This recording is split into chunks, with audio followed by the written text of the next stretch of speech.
একজন সাহাবী, তার নাম সালিম রাদিয়াল্লাহু আনহু, তিনি কোরআন তেলাওয়াত করছিলেন।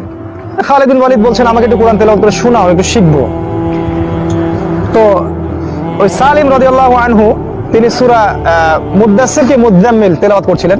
সেখানে আছে যারনি ওয়া মান খালাকতু ওয়াহিদা ওয়া জাআলতু লাহু মালাম মামদুদা ওয়া বানিনা শুহুদা, এই সূরাটা পড়ছিলেন। আর খালিদ বিন ওয়ালিদ রাদিয়াল্লাহু আনহুর হার্টবিট বেড়ে, মানে হাত পা কাঁপাকাঁপি করা শুরু করছে। এই আয়াতগুলো শুনছেন, হাত পা কাঁপতেছে তার। কেন? কারণ এই আয়াতগুলো নাজিল হয়েছিল তার বাবার জন্য, তার বাবা ওয়ালিদের জন্য এই আয়াতগুলো নাজিল হয়েছিল। তার বাবা ওয়ালিদ ইসলাম কবুল করেনি, কোরআনকে অস্বীকার করেছিল, তার বিপক্ষে এই আয়াতগুলো নাজিল হয়েছে। যারনি ওয়া মান খালাকতু ওয়াহিদা ওয়া জাআলতু লাহু মালাম মামদুদা ওয়া বানিনা শুহুদা ওয়া মাহাদতু লাহু তামহিদা, এই আয়াতগুলো। উনি ওর বাবার আয়াতগুলো শুনে থরথর করে কাঁপছেন। বিখ্যাত বীর, 100 যুদ্ধ করা মানুষ।